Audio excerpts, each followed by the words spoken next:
نحمده ونصلي على رسوله الكريم اما بعد فاعوذ بالله من الشيطان الرجيم بسم الله الرحمن الرحيم رب اشرح لي صدري ويسر لي امري واحلل عقدة من لساني يفقهوا قولي۔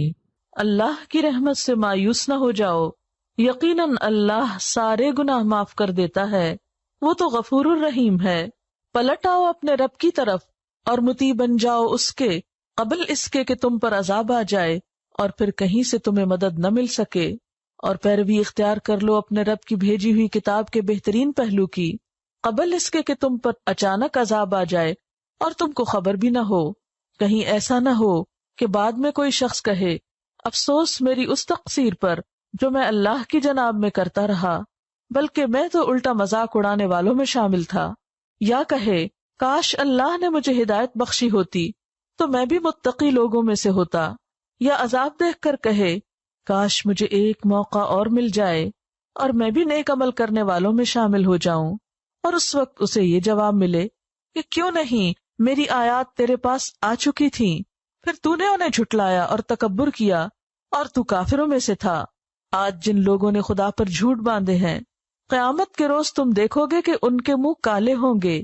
کیا جہنم میں متکبروں کے لیے کافی جگہ نہیں ہے؟ اس کے برعکس جن لوگوں نے یہاں تقویٰ کیا ہے، ان کے اسباب کامیابی کی وجہ سے اللہ ان کو نجات دے گا، ان کو نہ کوئی تکلیف پہنچے گی اور نہ وہ غمگین ہوں گے۔ قل یا عبادی الذین اسرفوا علی انفسہم، کہہ دیجئے اے میرے بندو وہ جو اسرفوا زیادتی کر چکے، علی انفسہم اپنے نفسوں پر، اپنی جانوں پر، جنہوں نے خود پہ ظلم کر لیا۔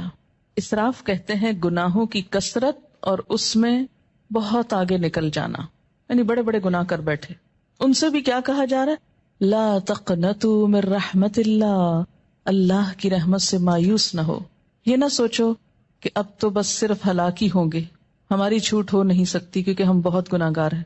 اچھا، یہ جو جملہ ہے نا ہم بہت گناہ گار ہیں، یہ بھی دو طرح بولا جاتا ہے۔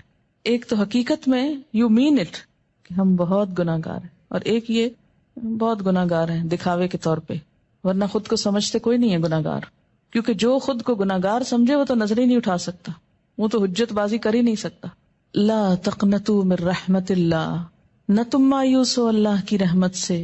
ان اللہ یغفر الذنوب جمیعا، بے شک اللہ معاف کر دے گا گناہوں کو سارے کے سارے۔ اس آیت میں یہ ہے نا کہ اللہ معاف کر نہیں سکتا، فرمایا نہیں کر سکتا ہے، کر دے گا، کرے گا۔ کیوں؟ انہ هو الغفور الرحیم، کیونکہ وہ غفور الرحیم ہے۔ یہاں ہر شخص کو مایوسی سے نکالا جا رہا ہے، کتنا بھی بڑا کوئی گزشتہ زندگی میں گناہ یا جرم کیوں نہ ہو۔